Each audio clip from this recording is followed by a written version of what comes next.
We also discussed about policy corridor. Did you advise what is the meaning of marginal standing facility? What is SDF? Standing deposit facility. What do you mean by this? So I'll ask you a simple question. If SDF as a facility used by banks, what is its implication on liquidity in the market? Is it high or low? Is liquidity high or low when SDF is there? Think again. When will banks park money? When they have excess. So when you have excess, is liquidity high or low? Liquidity with banks. When will they park excess? They have more money. So liquidity is high. When SDF as a facility is used by banks, it means that they have more cash in hand, meaning they have more liquidity market. Yeah? Everybody? These are some of the basic questions that you can expect from monetary policy standpoint. Let me ask you this question. LAF, liquidity facility. So if I say repo is equal to LAF, is it true or false? Is it making technical sense? Liquidity adjustment facility is the name of a mechanism that banks can use to adjust their concerns. Where will they go? They'll go to RBI, right?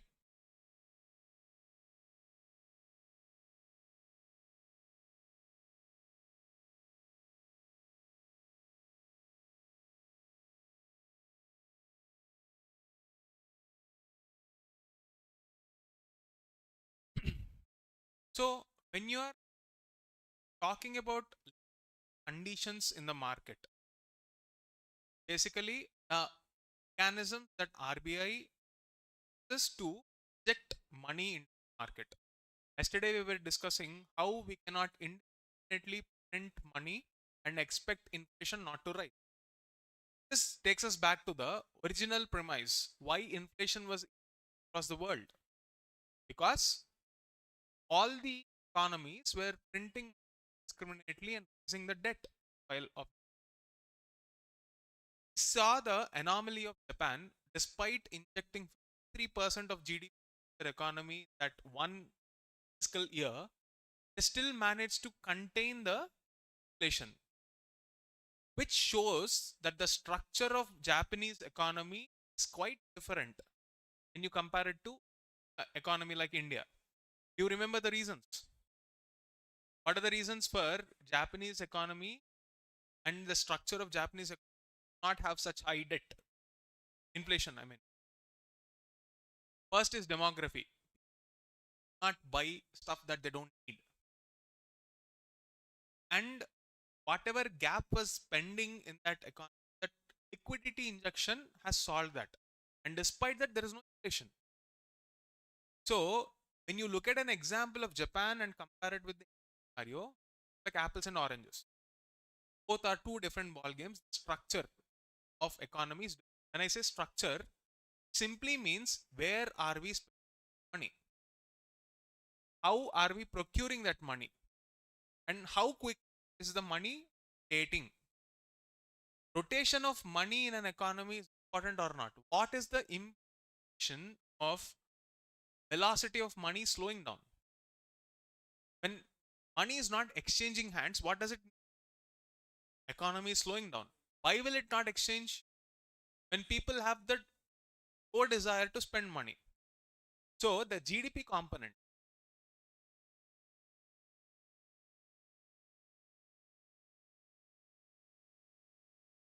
This part is linked to your money supply, velocity of money, current account, everything, all the metrics. This is like a system. One parameter will impact every other parameter. And therefore, GDP growth is never a linear mathematical equation. There are many other factors which will decide this. Therefore, if you think that economy can be simplified just to this mathematical equation, you are missing out on the psychological aspect of human behavior. This psychology, in fact, is linked to the social conditions. Therefore, economic survey wants to factor in both the social conditions as well as the economic factors that will have an implication on the story. I'll give you a simple scenario, something that is common from day-to-day life. Traditionally, a household, when they get additional savings, traditionally there are three avenues depending on how much you are saving. Three like asset classes, if I have to say in terms of money. When you have excess savings, money used to flow into three different asset classes. One is bank FD, second is gold, third one is real estate, land. These are the traditional investment avenues for Indian households. Having said that, times are changing. We cannot expect Indian households to continue just having an implication the structural aspects of economy. What do I mean by this? Let us look at in this chapter. So, yesterday when we were discussing about money supply M0, M1, M2, saw that RBI did whatever it could from its side, reduction of CRR, reducing the policy rate, inject liquidity. Now comes the second part. RBI did it. But is there a bridge between RBI and exactly financial intermediary? Yesterday when we were discussing this concept,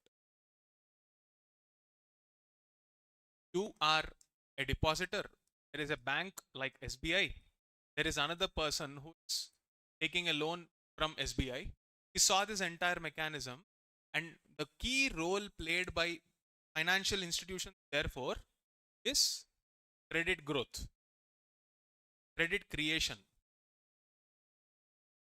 So, if credit creation is not there in an economy, you don't have avenues for growth in terms of new businesses. If there are no new businesses, jobs won't be created. So, there are two aspects to this credit creation. One, how are we creating this credit? After this credit is created, where is it going towards?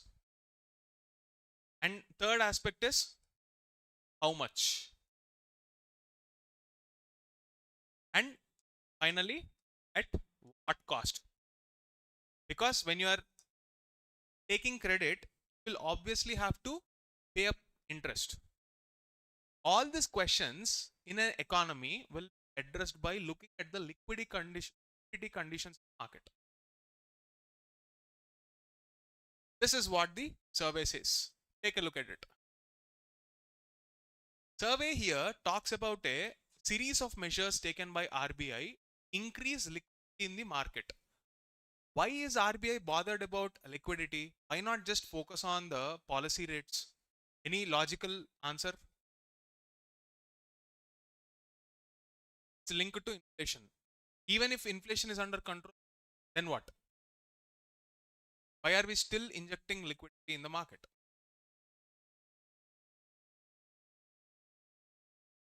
Exactly. So, all assume that whenever RBI reduces the repo rate, economy by default will set. But you are missing out one point. Financial intermediary, the agent of transmitting monetary policy. So the problem of monetary policy transmission is contingent on how efficiently the banking sector is working. Imagine there are gross NPAs at an all-time high and policy rates are cut down by RBI. I have cash with me to send it to Mr. Y. What do I do? Nothing much. Therefore, liquidity availability is a precondition for a monetary policy transmission. And liquidity available, manage your NPAs better. What is an NPA? Non-performing asset. If this number is very high, it indicates that the banking sector is stressed. If this number is low, it means that economy's health is in shape and it will automatically lead better, monetary policy transmission. You might ask me why. How is it that GNPAs, if they are high, will automatically transmit the monetary policy? You might ask me this question.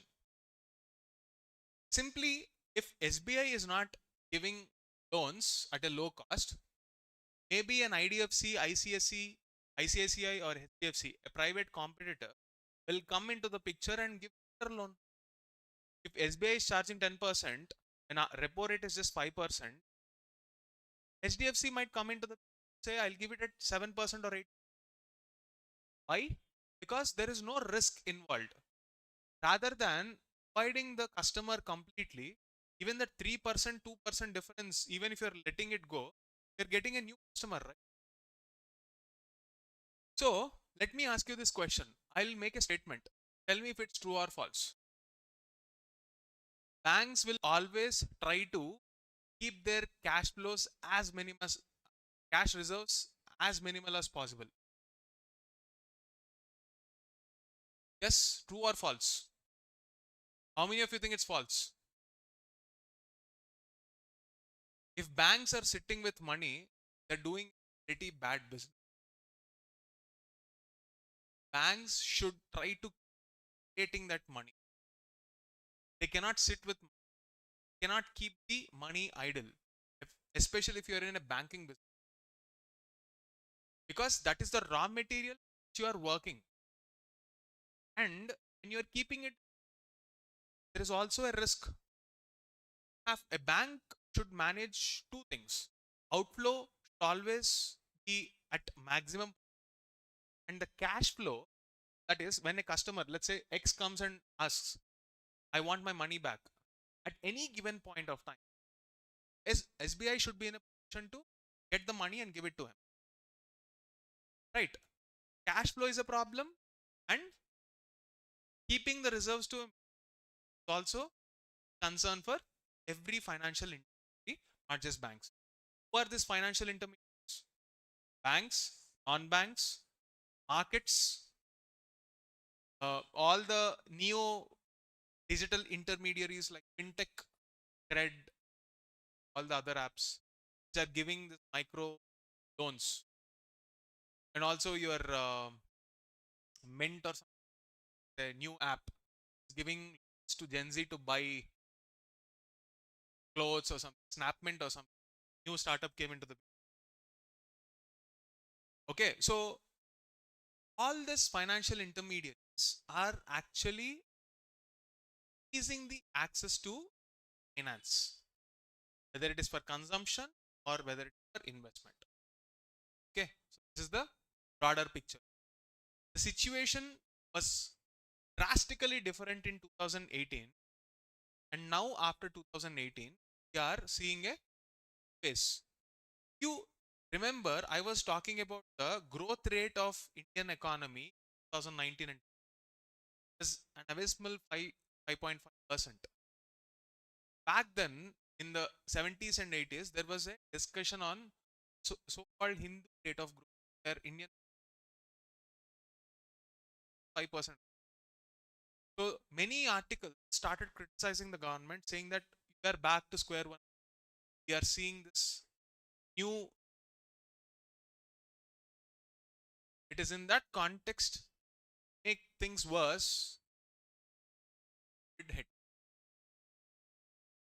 This period between definitely not to policymaker, financial sector. It's the probably the most horrible time a finance minister or a RBI governor. I'll tell you why. 2016 demonetization, 2017 GST rolled out, 2018 you are seeing gross NPAs reach an all-time high. 2019 economic uh, survey says that you are seeing a growth rate of 5%. 2020 I don't have to talk about. economy shut down. 2021, injecting more money into the economy. 22, everybody wants money for welfare activities, for capital injection, everything. So I think job pandemic, especially in the time where without breaching the threshold of FRBM drastically, I mean, did breach, it's not drastic. We just injected like 3 to GDP subsidies or other means. Did not inject more capital. Just in 2019, let go of a huge tax source, just corporate tax. We reduce the corporate tax in a hope that it will inject fresh capital into our economy and new companies will give jobs. That COVID. So he operated within these constraints. So we were navigating challenges on a daily basis. It's created this liquid problem.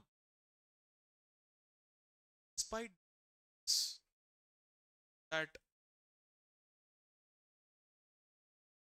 our lot of people at this number, for example, employment number. It is important to know that when we are talking about employment number, the methodology might have changed. Okay, so get back to that when we are discussing the employment numbers, other aspect. But right now, let's come back to the story. Why did RBI all this list of things that I'm discussing? Context. This is the context. From 1822 or 23, Indian economy was in bad shape, and despite this, despite all the measures that we took, growth rates were not reaching their only in post-COVID era, like around 2024, we have seen a revival in the so-called spirit of our economy, where there is something called revenge spending, because people were stuck houses for a long time. Tourism blew up, stock markets blew up, participation in anything that is made access easy shot up. Saw the growth of edtech startups, saw the growth of mainly digital everything, digital agriculture, medicine. Anyone with a bare minimum speed of execution could have integrated a Zoom app and called it a digital startup and still got funding. That was the time period, 2020. But then the global economy shook because inflation was impacting people. Jobs were cut down. AI came. Things were not getting easy. This is the context we discussed in the chapter number 1. So within all these constraints, as an Indian economy wanted more liquidity in the hands of banks. It is not, the situation is not bad. Definitely gross NPS. At the same time, banks are very risk averse now. They don't want fresh trouble. They were just coming out after a decade of cleansing. After a decade of this thin balance sheet syndrome, we are finally at a point where all these issues were cleansed and we are seeing gross NPS at a all-time low. Let me show you that graph once.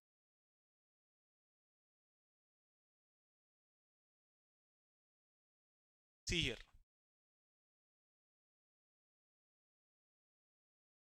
If you take a look at the gross NPS, in 2018, we have at an all-time high, we have an all-time high at 11.2. Now it's just 2.2%. Much better. Right. So, in this context, have to talk about the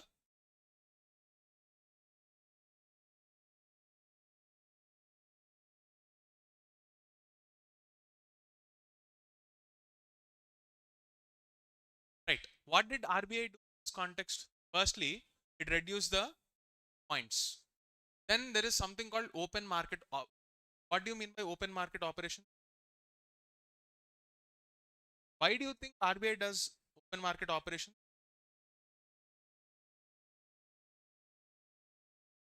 See, why not just adjust the policy rate? Same question. Or a direct. So back in April last year, nearly 2.39 lakh crores worth liquidity banks had additional funds. Again in December,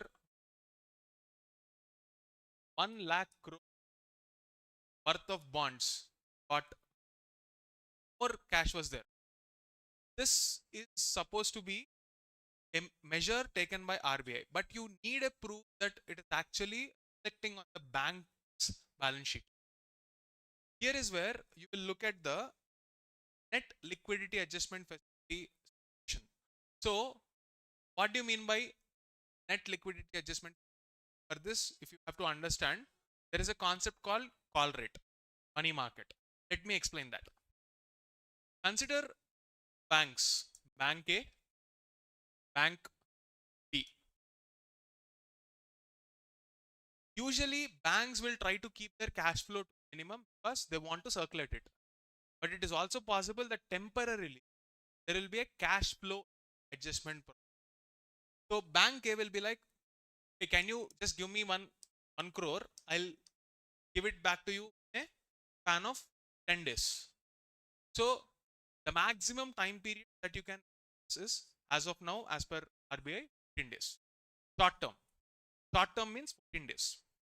So bank A will take from bank B, which is having excess for a period of 14 days.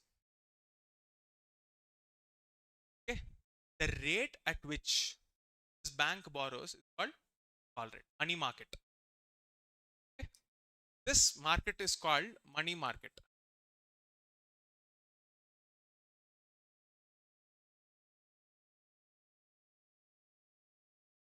Right. Now, if monetary policy transmission happen, the reverse can also happen, right? Instead of going to bank B, they can pretty much go to RBI and borrow at repo. Repo is the official policy rate, but it is RBI will deliberately make it difficult for banks to go to RBI. They should figure market. So the reverse happens. If a bank has excess money, it is the same situation. For this bank B, the rate that it gets is same rate is called. This is not a different market. In traditional newspapers, you will call and put the same thing, the same transaction when you a different called put and call. For bank A, this is the call rate. For bank B, this. Now take a look at this. If bank B has excess funds, might pretty well go to RBI and deposit in SDF, right? So it will be less than repo. Okay, let's say for example, policy rate is X. For bank A, the cost should be somewhere near repo. They want to go to bank B. Ideally speaking, the call and put ratio should be pegged to repo and reverse repo.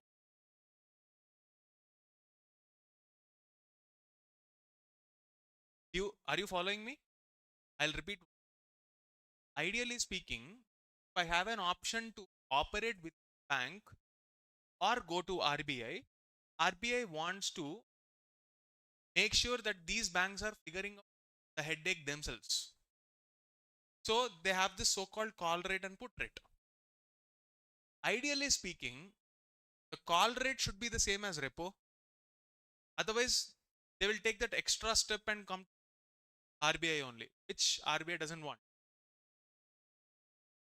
And bank B will be willing to give bank A only when it is near to reverse repo. Right? At least this much. Let's say, for example, policy rate is 6 and reverse repo rate is 5.5. Rate should be at least 5.5, right? It won't give to bank A for 5.4. Obviously, it doesn't make it. So when you are looking at the weighted average call rate, which is a metric, weighted average call rate, this metric shows that there is liquid market. When people are willing to give money, there is enough liquidity. When it is not, liquidity is low. So at this point, have a surplus net LAF. Linked to anyway, speaking of all the terms, we put there is excess money in the market. There is a metric which talks about net LAF. This signifying that you have enough money in the market. This is the metric which can be used for creating MCQs by UPSC. So that is the reason I'm explaining this. Okay.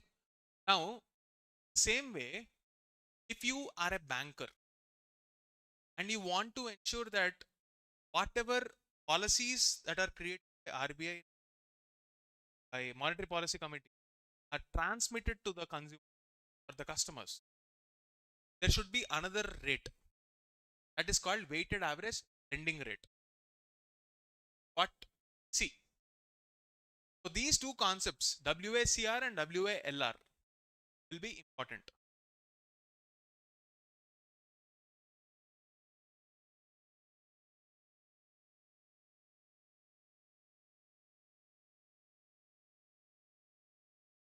This is the policy corridor that I was talking about. Once finish this class, I want you to look at this sheet. Then you have the WALR of SCBs. What do you mean by SCBs? What is the schedule that we are talking about SCBs? What does it mean?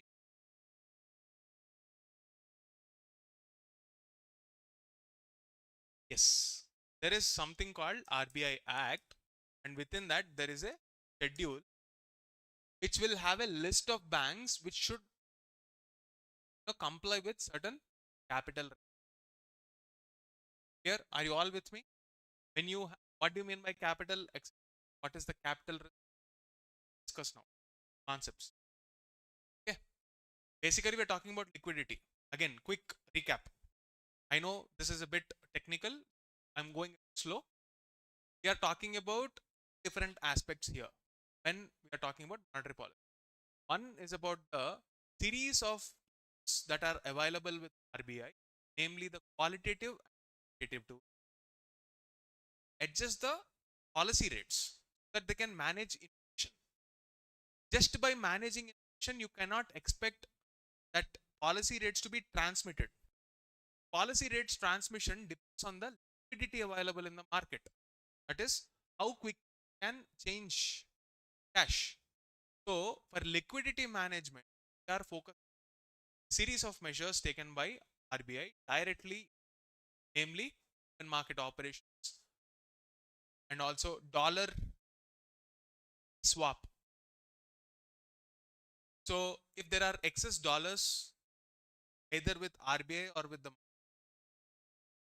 maintain that balance, operations will be taken up by RBI either to sell or to buy.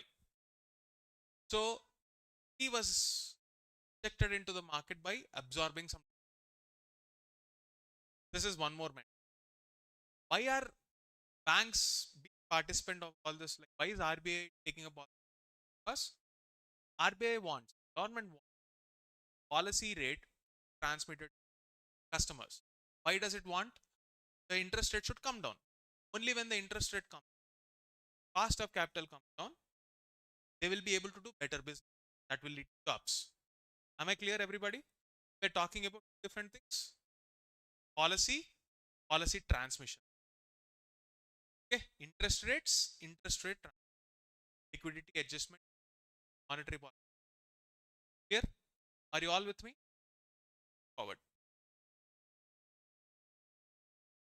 So, in the recent times, we are witnessing a surge in digital services available for our banking. Why have you? Aadhaar enabled payment system, and fintech. India is now the hub of tech. We are at an inflection point. We can leverage our skills properly. India can be hub of fintech provider for the world. Not even the best of economies in terms of financial services, namely US, Japan, Russia, Switzerland. None of them have the kind of technology and kind of speed for developing tech products in the financial sector. India can pretty much be the basis of the financial intermediation across the world. Can in fact aim for using intermediary like Swift. What is Swift? Let's say if you want to carry out a transaction, you have UPI. Now other countries like Singapore also join. What if countries, two different government want to transact between themselves? Swift was people of one country and carry out a transaction. Swift was there. Swift is charging a hefty amount. What if we can create a digital public infrastructure like and export it to the world and charge a very minor? Imagine the entire financial architecture of the world is dependent on an Indian created product. Imagine the kind of impact it will have, kind of leverage we will have. That's exactly what making UPI the architectural basis for our fintech. It's a very good aspiration to have. Why not? Because a simple innovation like this is completely ours, indigenous. It's not even implemented by the most advanced financial players across the world. Why not? So it is in this context you need about the technologies involved in the so-called digital public, namely UPI. So every year you are getting one question on UPI, Aadhaar enabled answers there, which we will be discussing separately. We are sticking to the context of the points given here, so we will not transgress that point. Forward. Performance of the banking sector, like I told you, from one decade, more than a decade, the last 12, 13 years, we have continuously multiple things make our situation better in banks. We were giving away loans. This is the time period of 2014 when RBI's then governor, Mr. Raghuram Rajan, started questioning quality of assets. So the government at that point of time started digging into the bank balance sheets. They tried to see why these banks are suffering. Why is it that they're always coming back to the government and asking for extra liquid, like inject more capital into banks? That is when this came. When you dig more, you started seeing how bad the situation is. That's when all the Vijay Malias, all the ski and all this scams came out. You know what is the basis of that was given to Vijay Malia? What is the like you need a collateral, right? Like if you bank and you say that I'm starting a business, how likely is without collateral? Might be getting some kind of a fund like startup India, depend, but otherwise without a collateral, how likely is it that you're going to get a loan? Unsecured loan. Get it? What is the collateral? The brand of King. What do you mean by that?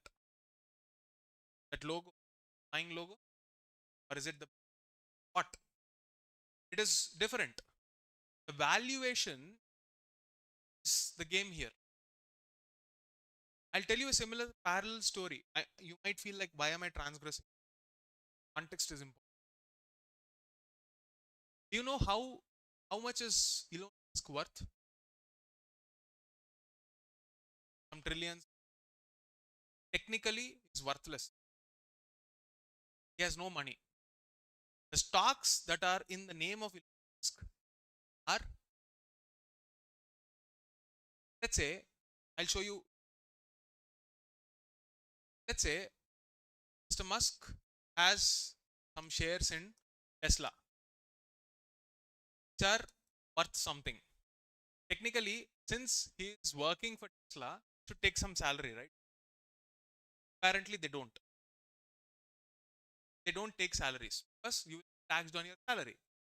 You know what is the income of Mukesh Ambani as the CEO in the official capacity?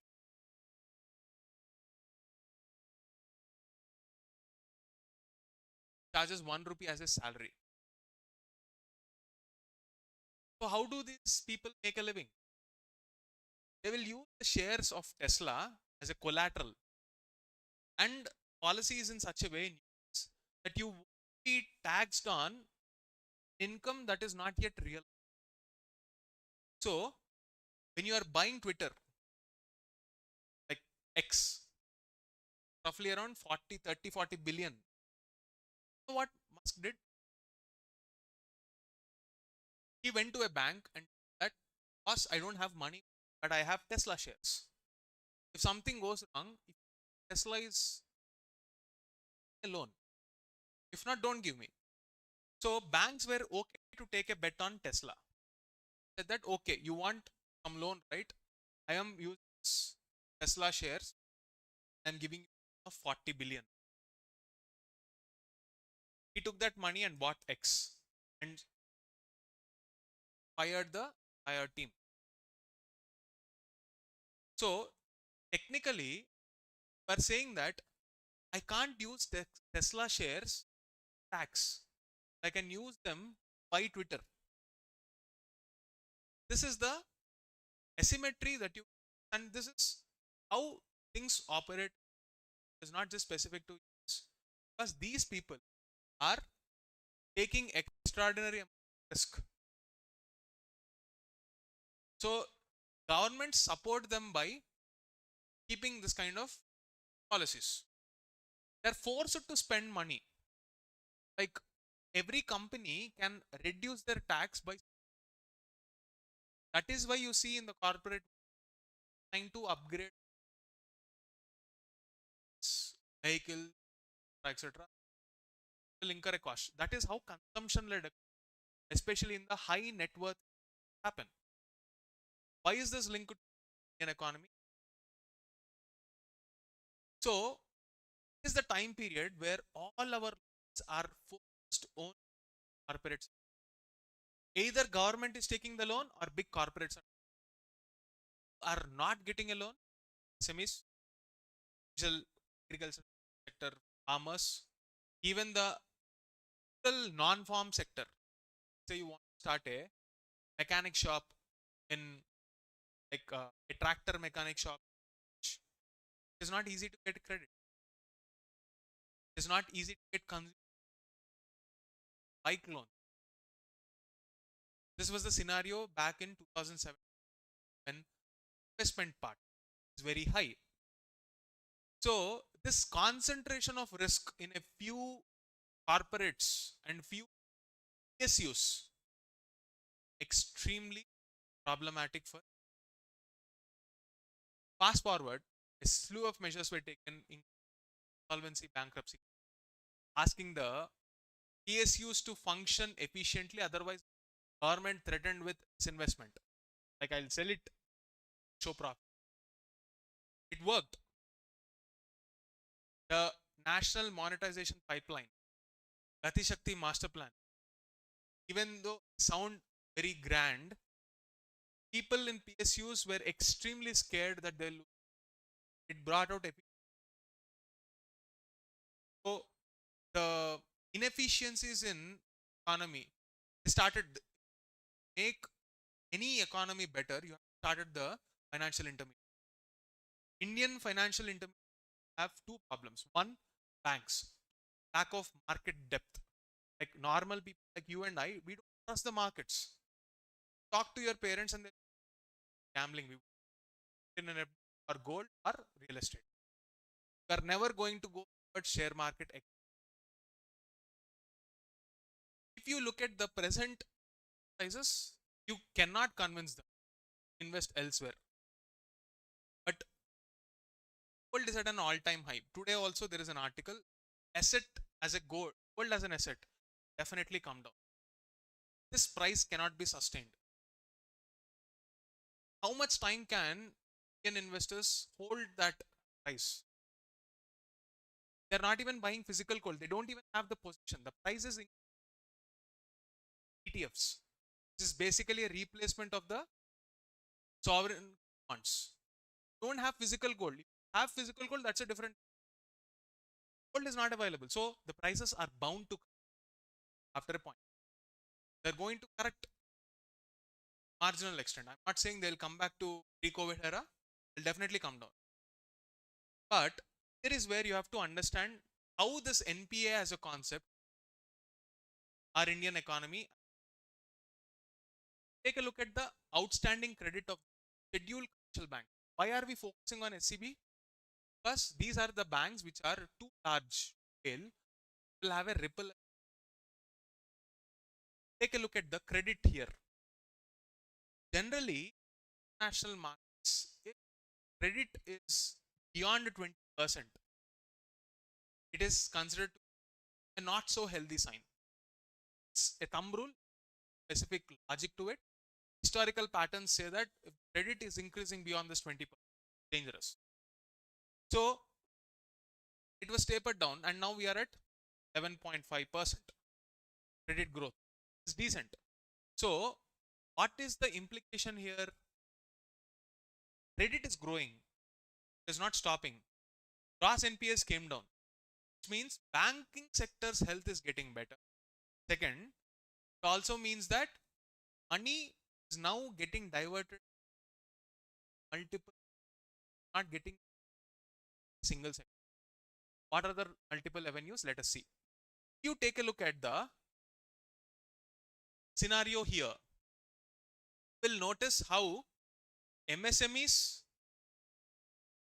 is increasing, personal loan, and in fact, large industries. Historically, if you see, they were very high. Now,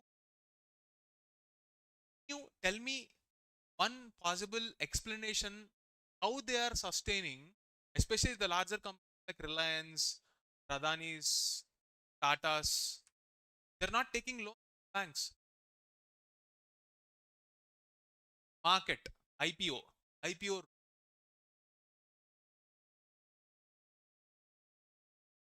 This is a good bad thing. It's a good because the banking capital, which is considered to be safe, now accessible to smaller players like MSMEs. You can't expect an MSME player to go to the stock market, but you can definitely access a bank. Now, when banks have the need their cash flows to the minimum, the large players are no longer coming to you. They will be forced to give money to SMEs.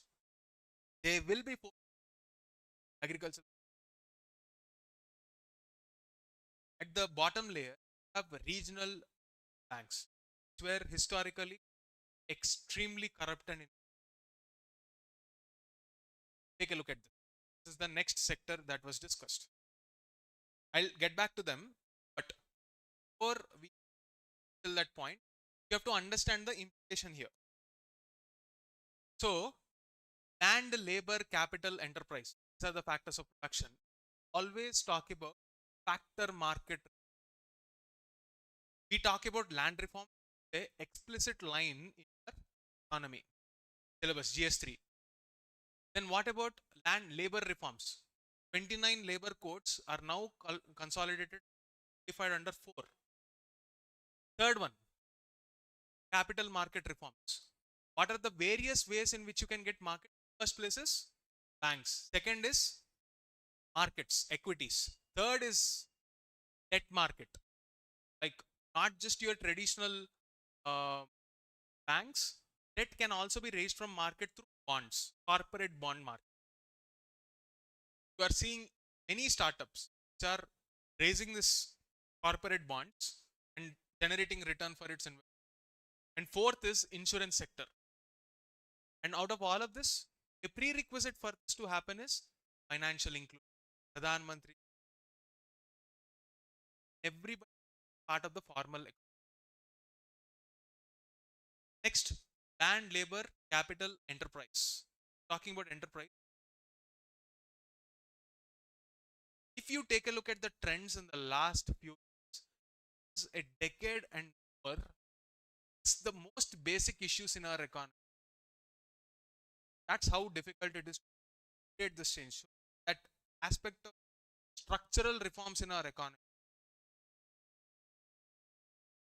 Results are yet to come, but they will start coming after a there will be a lag. Am I saying that everything, but the intent, the heart is at the right place? We are going back to the basics. Why am I saying that everything is not rosy? Let's have a look at how, uh, again, we I was supposed to solvency and bankruptcy. I am here to discuss about called the commercial sector in India. Can you tell me what is the meaning of this? Is a term in RBI. So when you can get a question on real sector, why not commercial sector? What is real sector?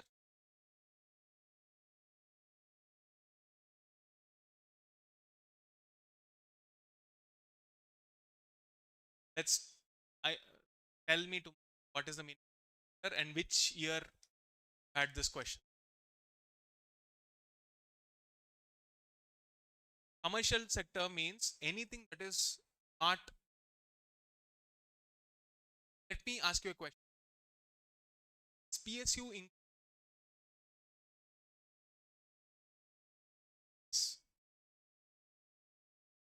why we are talking about any non-government entity which is included in trade of services. This is the technical definition given by RBI for sector, which also includes PSUs. Now, is it going to involve house? Not going to involve households? Yeah. Meaning of if you are curious enough, go to RBI website. What are the sector? Now, I told you that banks are not giving. What are the other ways to generate? Raise capital. IPOs, FDI, external sector basically, external commercial bond. Internally, mobilizing funds from the household and making them participate in the deepening of the bond market. Market. This is the next leg of reform that the depth of Indian market is actually tapped into. Imagine a scenario where there is enough trust in the market players are not manipulating with the market, and a villager who is sitting in the most remotest corner of this wants to invest in Tata. All it takes is a UPI click. Today you have UPI even in the most remotest corners of India. Go to hill region, find. Go to tribal hamlets, you find an UPI. And the beauty of that is you just need a QR code. You just have to see for that. That is the power of financial inclusion. So there is enough trust. We have great potential and tap.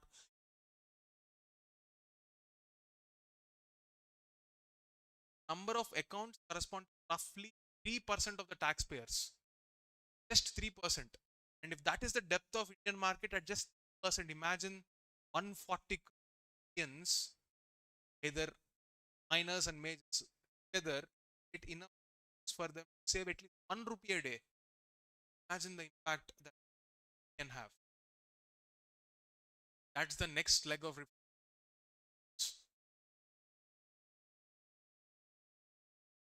So we were talking about regional rural banks. Simply, each regional bank containing a copy register to fudge. They are not on common IT plan, which led to scams. Now that is changed. They also started performing better. One characteristic feature of regional rural is priority sector lending. What do you mean by priority sector? If you have some X amount of cash, RBI dictate whatever is the change from time to time.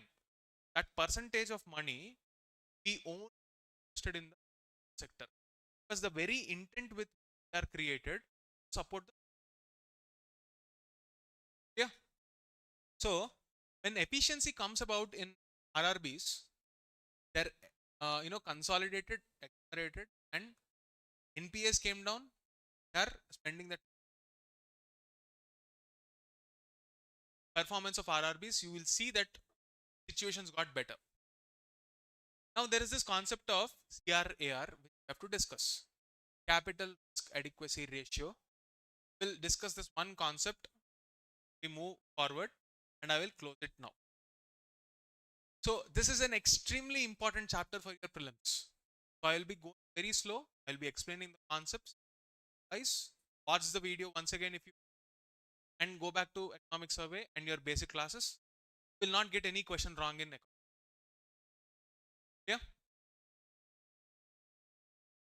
Now, capital risk adequacy ratio. What is capital?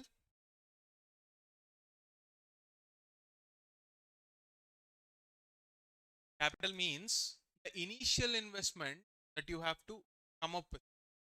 Let's say I want to start a business. I want to start a coffee shop.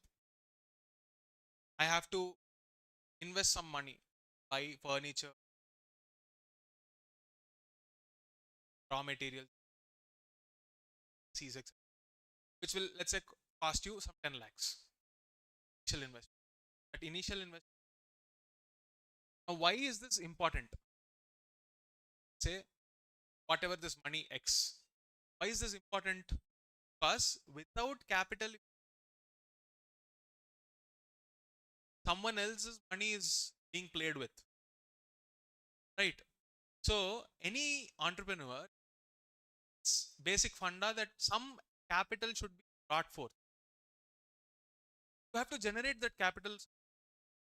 Let's say if you are someone who doesn't have capital and you are in the services industry, let's say create a scenario where you are promising future point and you are opening up sales for registration. For example, in the real estate sector, they don't have enough capital. Let's say one building cost, for example, 100 crores. They just have 5 crores.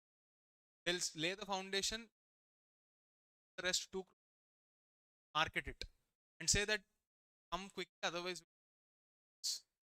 rush and pay, start the first floor. Then they figure out that I have to make again run the ads, second floor, third floor, on and so forth. Finally, after the final floor done, they will have to the debt taken from the bank, also hand the final product to the customer, and at the same time make profit. This is how business works. Capital is a basic requirement, not just in a normal industry, it's required even in banking sector. So, how much capital is considered? This is set by Basel norms across Basel 3. Okay, what is Basel 3? It is a series of regulatory measures which are created by an institution, BIS, where all the central banks came together and decided after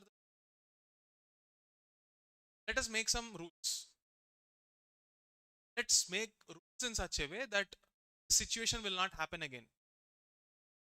RBI had that. In fact, RBI is one of the most perfectly managed bank. In fact, it's a role model. We never allowed something like a Lehman Brothers collapse. no matter how big the collapse is, it did not shatter the economy like. So, anyway, coming back, let's say you have a capital of 25 rupees. You start a bank. Now, the same scenario X, SBI, Y, you are bringing money to SBI, SBI is giving loan to Y, and they're making money out of this. So, this is a one scenario. What if there are multiple X1, X2, X3, Y1, Y2? Each of this person will have a different risk profile. If you are a IT employee, you will have one risk. Amount of cash that will predictable, right? So they will have a lesser risk profile. A person who is in a business, there is a higher risk. So they will get higher weightage here. Person who is extremely wealthy has a fixed deposit and is change that fixed deposit. Very low risk. So X in like risk A into 1 plus B into Y2 plus C into Y3, where A, B, C are the respective risks associated, metrics associated. When you combine all of them, you get the combined risk weight asset, risk weighted asset. So, according to RBI, the risk weighted assets or CRAR, capital risk adequacy, is nothing but our capital available divided by this risk weighted assets should at least be 11.5%. This is the regulatory norm right now. What is the present number? We have more than that, 17%.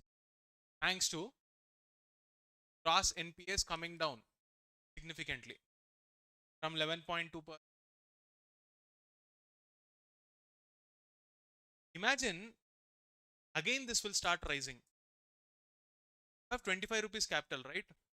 Whatsoever reason, some loan turns bad. The NP have to bear that loss. Obviously, the bank. From this 25 rupees, 5 rupees is gone, where capital is 20. But the risk weighted in the same. So, CRAR ratio will come down. The further it comes, riskier that account. This is the concept of capital risk adequacy, where all banks are. Okay, so this is the series of questions you can expect from this particular chapter in monetary policy rates, the qualitative quantity, how banking sector is capital. Also, this chapter is important for your overall GS3 basic questions. Every time you see people not scoring marks, 3. You know why? They are not able to exact point. Like they prepare all this monetary policy etc. for this exam, and they fail to revise it for mains. When I'm talking about factor market reform, I have to talk about land, labor, capital, structural non. And one more challenge is presenting all of this complex information charts under a span of 7 minutes in one. The inability to do this is resulting in us doing this definitely. Very few people. There are people who got more than 100 times were struggling in 70s. Difference in their answers is this. They were able to subject, not look at silos.